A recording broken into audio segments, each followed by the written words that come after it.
All right, cool. Thanks for joining, everyone. My name is Rob Zambito. If I don't know you already, I am a 3-time customer success leader and consultant.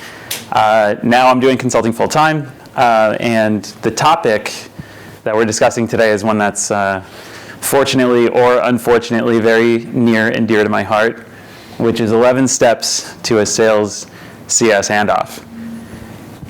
So, show of hands. How many times have you guys said this to your salespeople? Okay, next one. How many times have you heard a salesperson say this? So, yeah, if you've been there before, I have too. My beginning in this topic started in 2016. So, put yourself in my shoes. When I started in customer success, I had no idea what SaaS was. I didn't know what customer success was. I had this intense imposter syndrome, and I get on the most important customer call that the company has ever had, and I was supposed to onboard this customer. And then the customer asks me, show me your reverse positive pay module. And I was like, what? I don't know what reverse positive pay is. All I know is that it's not in the product. And they're like, yeah, you know, the one that Frank showed us that, I wasn't supposed to use his real name. You know, the one that Jim showed us, right? The whole reason we bought the product. And I was like, okay. And so, you know, I freeze there for a second, right? And I turn and I look across the room and I see Jim. I see Jim there with his headset on, his hands behind his head, his feet are up on the table. And I know that he's selling anything and everything that we don't have, right? Our product was barely had product market fit at this time, and I was furious, right? And if you've been there before, that's normal. It's typical. It's very common for customer success teams. And so I looked at my options, right? These are different options that I've been given by people at the time. My options were, okay, I can sell through this, right? Just tell the customer, no, it's fine. Like, the product's great. Don't worry about it. I can deny that we ever said this to the customer, right? I can say, like, no, we never told you we have that. I can apologize to the customer and just say, sorry, look, we oversold you. We don't have that. Or I can just delay and figure it out later and then make it my product team's problem, but you know, it all cascades down from that initial sale, right? So I'd like a show of hands. If you were in my shoes, this is supposed to say number 2. I don't know why it goes 1, 1, 3, 4, but it's 1, 2, 3, 4. I'd like you to hold up the number of the option that you would select. A lot of 3s. A lot of apologies. Interesting. I chose 4 at the time, but I was very close to choosing this. This for me was like very formative in my career because I really came to the brink of quitting customer success. And it goes without saying that if I did that, I'd have a very different career path and I wouldn't be here talking with you today. And so I had the fortunate privilege of speaking with someone at the time who sort of talked me off a ledge, who's now my wife, who I always said was the most underpaid employee at Qualia, where I was at the time, because she didn't work there, but contributed more value pound for pound than anybody else in the business. And the thing that I'd like you to leave here with is some steps on creating a playbook to prevent this in the future, right? If this has happened to you, you should be able to leave here with a really actionable playbook that you can take to your sales leaders in order to improve this sales to CS handoff. So some quick background on me and, you know, why am I the person talking to you about this? Mostly it's because I've started the customer success team at 3 different companies. My specialty has been really early stage companies, seed through Series B. So at Qualia, at Rigora, Tradewing, I had full-time leadership roles there. I've done consulting engagements with companies Kojo, Poly, Xylo, and if I have any specializations to my name, then number 1 is early stage CS, sort of seed through Series B. Number 2 is working on making customer success an expansion motion. And so that's enough about me, though. I want to know, the reason why you're here is probably because you have some acute pains in this department, right? Because if you look at this diagram, that usually when you have a bad handoff, it shows up in a few ways. If you look at the top left, it shows up as low time to value, right? Blocked onboardings. It shows up as low usage in the product. It shows up as low NPS scores. But really, if you scale that out, the problem gets much deeper, right? It becomes a gross revenue retention problem in the top left here. But then, like we talked about yesterday, I think Mel brought up some really good points that gross revenue problems, retention problems, are also masked upsell problems, net revenue retention problems. And they're also customer advocacy problems, right? Because you'll have no luck getting a customer to provide you referrals or be a reference if you've broken their trust once, right? So the other thing that's not listed here that I think is really important to recognize is that is something that Emily was talking about, which is your team's psychological well-being, right? It's not just purely about customer outcomes, but if you're a CSM, you know how much it sucks to come to work and expect this kind of thing. And if you're a manager, you know how much it sucks to come to work and expect your employees to potentially quit over this, right? All because of something that's out of your hands, or seems to be out of your hands, because it's being done by a different department, right? So why is this especially important now? Well, I think there's two things that we were talking about implicitly yesterday that make this really relevant right now. One is that because of the macroeconomic environment, I don't know if you all have seen this, but sales seems to be getting a little more permission lately to sell a little more fast and loose, right? And leadership is kind of okay with that right now because they're like, look, we just need runway to make the business work right now. And then number two, I think remote work has also made it much more difficult to create effective feedback loops between CS and sales, right? It's harder to create trusting relationships and effective feedback loops. We're going to come back to that later. So before we get to these 11 steps, I just want to do a quick deep dive into what handoffs are, how they work, and begrudgingly, I'm going to urge a moment of empathy for your counterparts in sales. Quick show of hands, is anybody here in sales? Purely in sales? Oh, sorry, just in sales at all. I saw hands go up and then down. All right, we've got your number.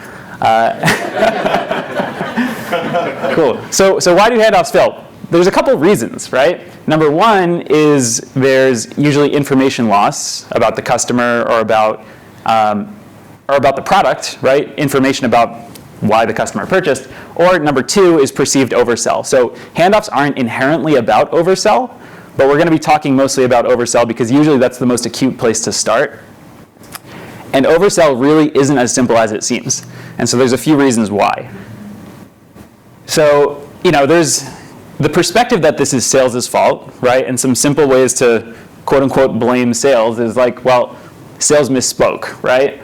Or maybe sales lacked the knowledge or the resources in the moment, right? I was talking about this with somebody yesterday who's on the sales enablement track.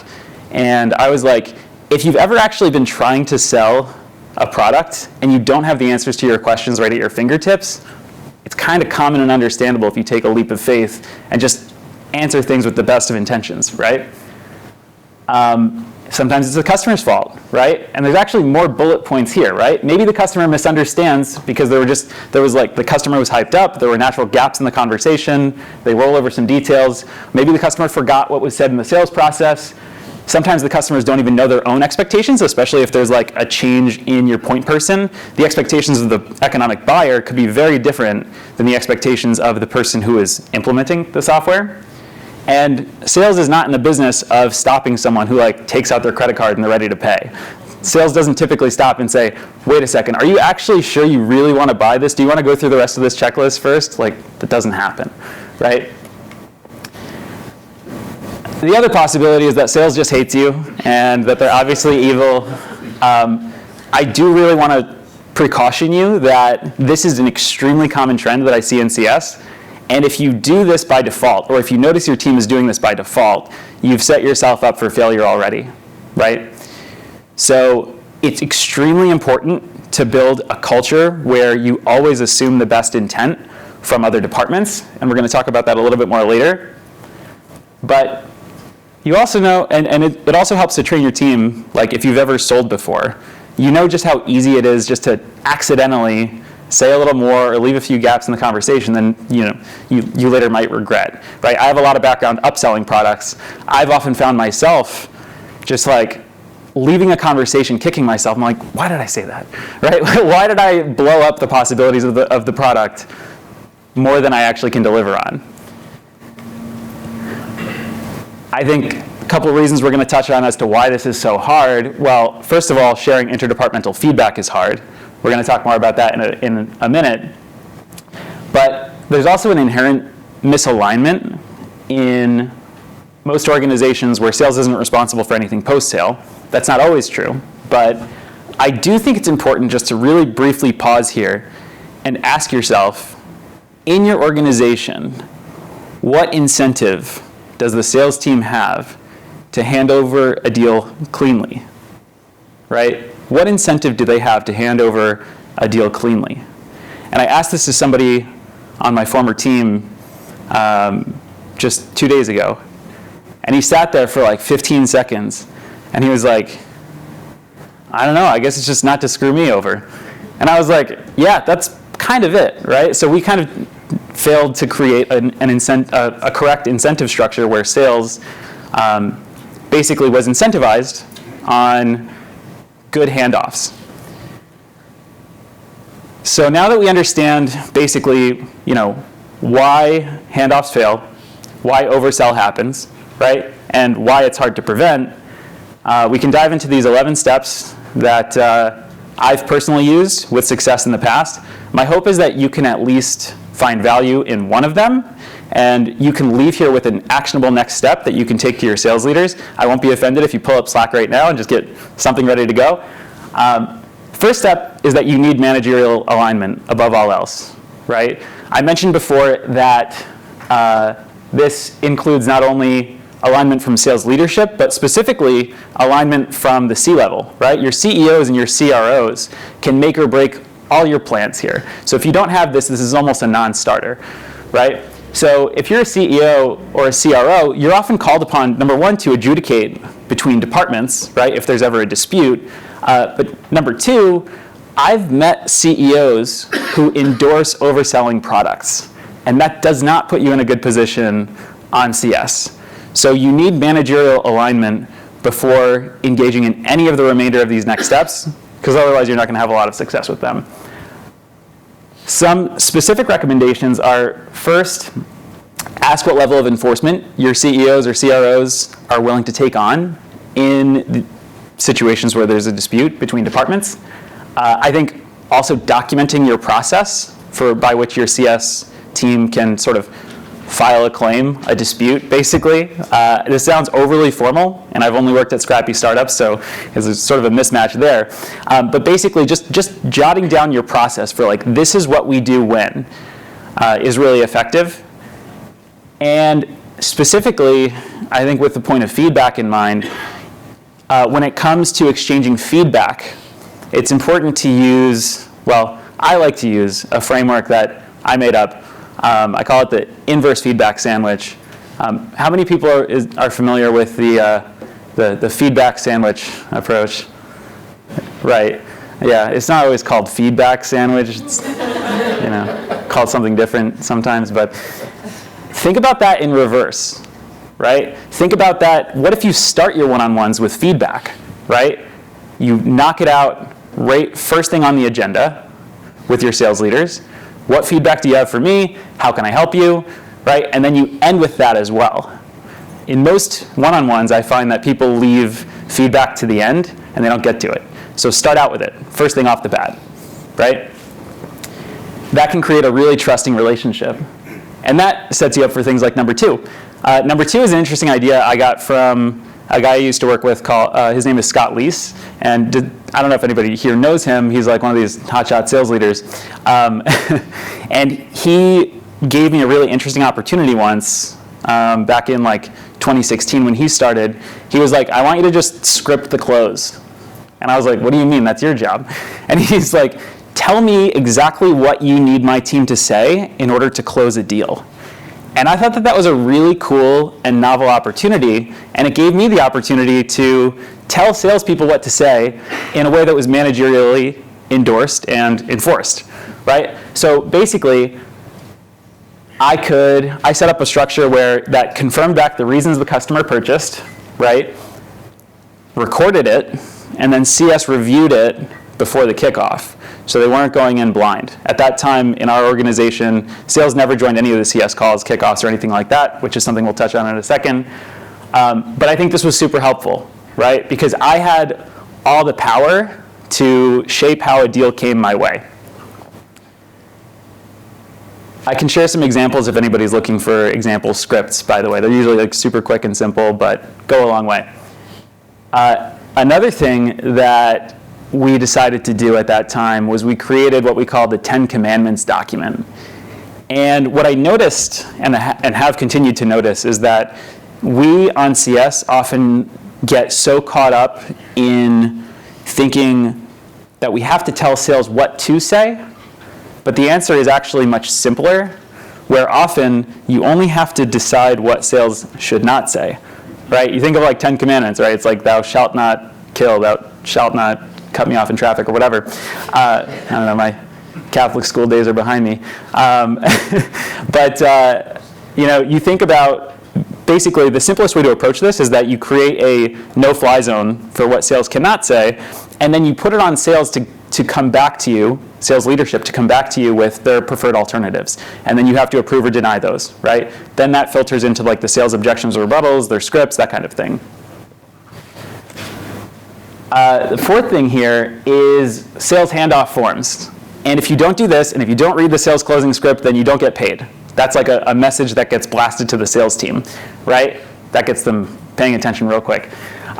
So a sales handoff form is a document that summarizes the details that I shared before, like the reasons the customer purchased, as well as main points of contact, but really importantly too, the decision-making structure and internal approval process that the customer goes through in order to process either new business or referrals, right?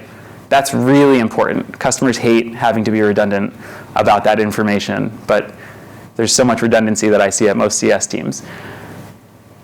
Some important keys here. First of all, make this a form, right? Even if your CS and sales team have a conversation about a deal as it closes, make it a form, because consistency is what makes this scalable and trackable as trends over time.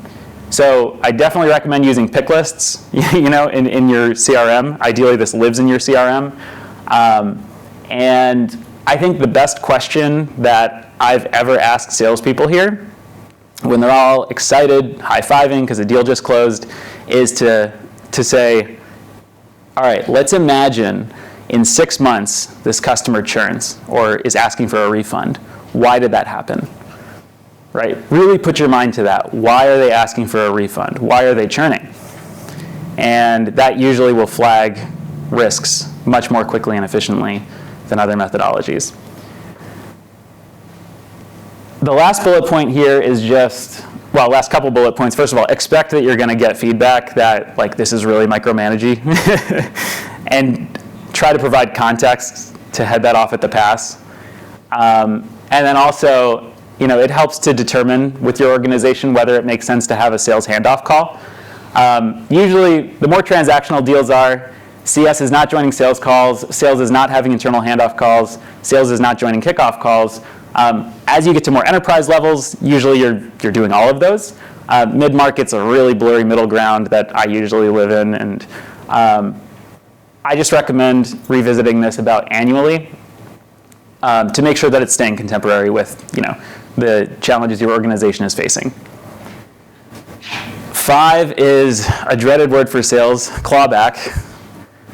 Does any show of hands, who here has like a clawback protocol? Not a lot of people. Okay, so a clawback protocol is basically a methodology within which commission does not get paid on deals that refund or churn within a specified short time period after purchase. I think this is really important because it gives your CS team a window and a little time pressure, honestly, to figure out, is this deal actually a good fit? This is a huge reason why you need alignment from your sales leaders, because this has to come from sales, right? Not from CS. The enforcement has to come from sales. CS should know that it's like a really serious claim. I recommend bringing this up with CSMs proactively and not reactively. It can be really hard if you're a CSM to bring up what you feel like could be a complaint about somebody else that you work with, right? Most of the time, we're trying our best to be agreeable people. So if you're a manager here, or if you're an individual contributor, try to just challenge yourself to bring this up first. Bring the hard stuff up first in your one-on-ones, and address it proactively. 6, this I did once, and it was kind of clever, to the chagrin of some salespeople on the team. Build reports in Salesforce or whatever your reporting mechanism is that track escalations per salesperson, right? How many customers that were sold by X salesperson end up escalating? How many customers that are sold by, X salesperson end up churning? And how many, what are NPS scores by salesperson? What are product market fit scores by salesperson? And revisit this quarterly. Right? This is something that I usually don't see happen, because we on CS, we take like full responsibility for like escalations, for churn, for NPS, for product market fit scores or whatever. And we don't tie that back to the root cause, or well, the source, I should say, which is the salesperson who originally set those expectations. I also think, conversely, create an award for your top performers on sales, right? This doesn't have to be adversarial.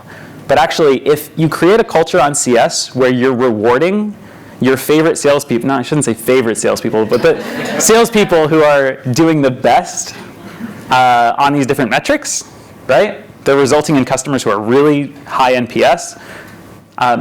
That's a good thing to reward internally.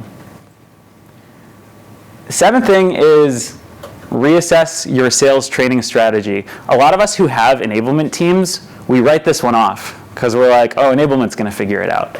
But that's not really true, because we're the ones on the front lines getting the information about what needs better training, right? So ask yourself, if you don't have an enablement team in particular, ask yourself questions like, do I need someone explicitly assigned to sales training? One of the best things I did was taking someone from my support team, turning that person into a sales trainer, and he was super effective at that job. Ask yourself, does sales have a resource when they're in a pinch? A lot of times they don't, right? Do they have someone they can Slack and have a, immediate response time? Usually not. But again, that's why I had someone from my support team take on this role, because he was always ready on the go, right? Is it time to invest in a learning management system? I'm not sure how many teams here invest in internal LMSs. It's increased over the last several years as I've seen it, but still a lot of teams don't have this. And I think I got some of the best career advice when I first started as a manager. I was like 23 or something. And I told somebody on my team in a completely different industry, I was like, look, I don't have time to train people. And he practically grabbed me by the shirt and was like, you don't have time to not train people. And I think that's really important to do, especially now when we're so busy, right? And the expectations are really high.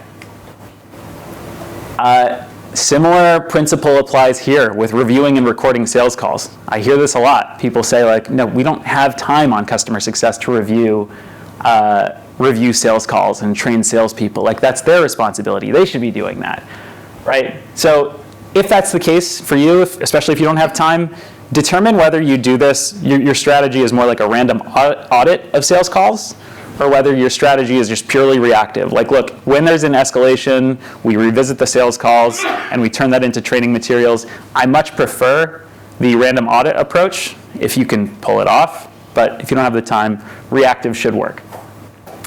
Same thing, ask if anybody should be assigned to this function. And I'm not really in the business of making product recommendations, but tools like Gong out there, and there's other ones out there as well, are really good at doing keyword searches to make this process really efficient. 9. This is a really good one, especially coming off of Emily's presentation. Train your team on effective feedback. That story of when I first started managing people, I worked in restaurants. And if you've ever worked in a restaurant, specifically back of house, you know that feedback is nasty and brutish and short. You kind of just, feedback is just, you're flying off the handle with feedback as you go. And sharing interdepartmental feedback is really hard, right? A lot of times when you perceive oversell on the customer success team, for example, especially if you're an individual contributor, you have to give feedback through a system where you report it to your manager reports it to the sales manager reports it back to the person on the team, on their team. And a lot of times something gets lost in that shuffle. And if you try to short circuit that and just, ICs to ICs, that often leads to conflict. So it's something that you should be very mindful of course. But there are some recommendations that I have beyond just feedback going directly through managers that I've found are really successful. I mentioned creating a culture and actually documenting a culture where you assume the best intent of other teams. And obviously we've all heard the adage, the customer is always right. I've had success before with saying the other department is always right. And you try to train your team that's their immediate assumption, is that the other department is right, no matter what happened. And that's a hard thing for most people to swallow. There's also a method that I learned called the cubic method, QBIQ. Has anybody heard of this before? There's a reading recommendation I have, probably the most formative book I've read in leadership. It's called The Leader Lab. And it's by an organization called Life Labs Learning. And they train on this method, the cubic method. It's an acronym that stands for question, behavior, impact, question. So you start out, so basically my instinct a lot of the time is why the hell did you say this, right? My instinct with quote unquote Jim was, I don't know if I've changed his name throughout the presentation here, sorry. Why the hell did you say this? Why did you say we support this positive pay thing, right? We don't. But if I actually use the right methodology, this cubic method, start out with a question hey, can I share some feedback? Hey, do you have a minute? Hey, can I comment on something, right? Start out with a non-adversarial question. Make sure it's a good time for that person, because if it's not, you're set up for failure. Then you identify the behavior, and this is where you purely objectively describe what you've seen on the ground. Facts only, right? So I noticed you said we support positive pay, we don't. Facts only, not, no subjectivity there. Impact. The impact that this has is that it results in customer churn risk, and it ruins my day, right? Question. What can we do to prevent this in the future? Or can you shed some light on why you did that? Or any other variety of questions that are non-adversarial. This is a really productive way to get your team humming with feedback. 10, if you're not doing this already, have your CS team join weekly sales pipeline meetings. This is a huge missed opportunity in a lot of companies that I see where CS is just blindly receiving deals. And there's always a negative feeling when you hear that sales closes a deal and you're not ready for it. So have sales, if you can't join the meetings, have sales share with your CS teams a report that shows all the deals closing and the likelihood that they'll close. Usually, you can deflate the likelihood that they're going to close because sales has a tendency to inflate those numbers a little bit. But this should be a really efficient way for you to review, to just know who's coming down the pipeline. And then also step in certain deals if you're needed, right? For enterprise deals, a lot of times it really helps for CS to join those sales calls, like I said. Last one, this is a good way for you on CS to create a situation where you are the best asset sales has. And this is tracking closed won reasons over time. A lot of times, sales doesn't actually track this. I've seen this a lot. And if you're rolling your eyes, you should probably consider whether you're tracking this on the CS side. A lot of CS teams, they're not tracking in a scalable way the reasons why a customer purchased, rank ordered in terms of importance, right? So the ideal situation is actually where both teams are tracking these details and they're calibrating them by comparing and contrasting. What are the reasons why the customer purchased? What are the reasons why the customer said they purchased during kickoff? What are the items that are most important to them at the end of onboarding and then up until the point of renewal, right?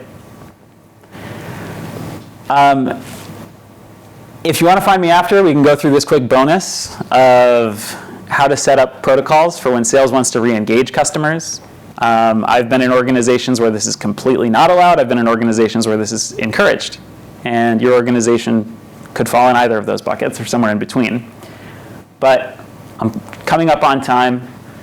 So I just wanted to quickly recap. You came here because you're aware that there are probably risks to your organization, whether that shows up as NPS, usage, time to value, retention, upsell, customer advocacy, or any of the above, or potentially because you're just tired of dealing with this situation and you feel like you deserve better, right? And my hope is that some of these steps that I shared are really effective, and you can basically, within the next 10 minutes, ideally, you can take some of these recommendations to your sales leaders and create a more productive and collaborative relationship with your sales teams. That's me. If you want to get in touch, hello@robzambito.com. And yeah, thank you. I appreciate it.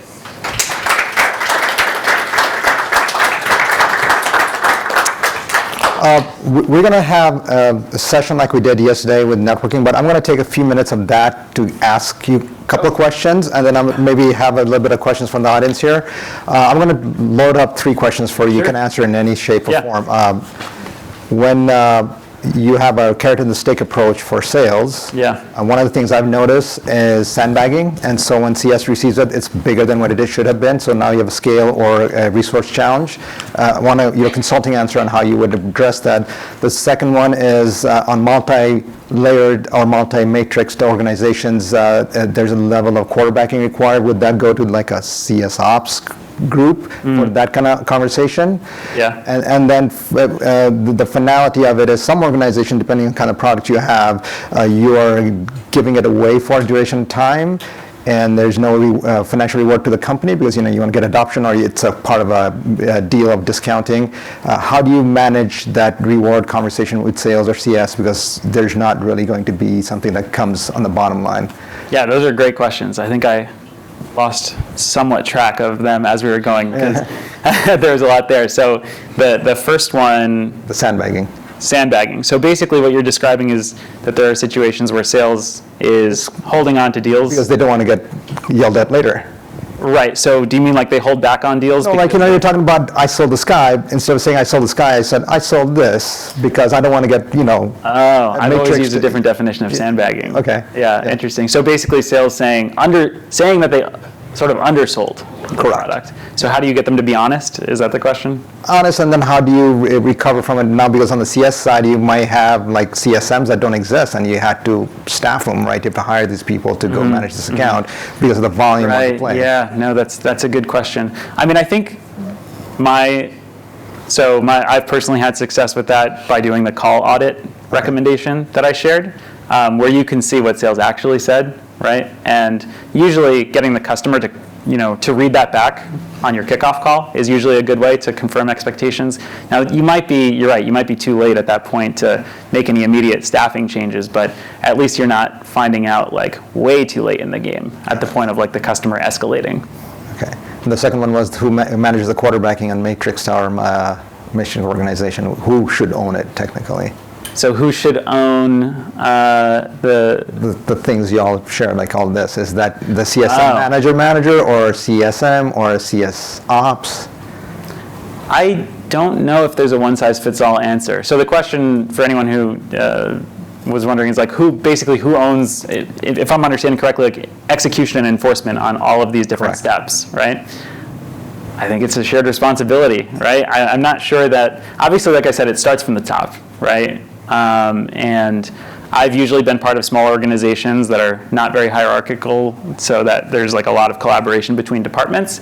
But I think most of it is just going to fall back on either a combination of the CS leader and sales leader, or whoever adjudicates between them, be that the CEO or CRO. Very cool. And then there's a third question too. So. How do you handle when you have a SaaS product that you have to donate to a customer, give away at no cost, and the motivation for the sales and CS to manage that? Yeah, that's an interesting question. So basically, how do you deal with situations where the product was given away for free, and how do you manage those expectations?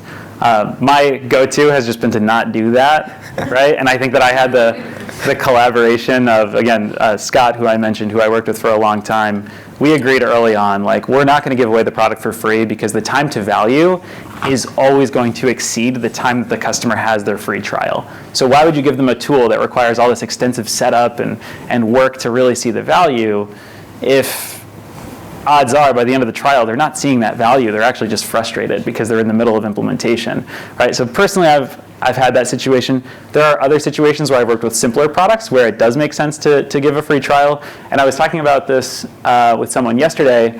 Their model is almost entirely free trial based. Ben, I'm looking at you. Ben? Looking at you. Sorry. So basically, yeah, if you're dealing with free trials, it is pretty difficult to set the right expectations of who executes on these things. But I do think in my ideal world, there's a role within sales that's responsible for that. Because until the deal is converted, it really shouldn't be in CS's hands. Very cool.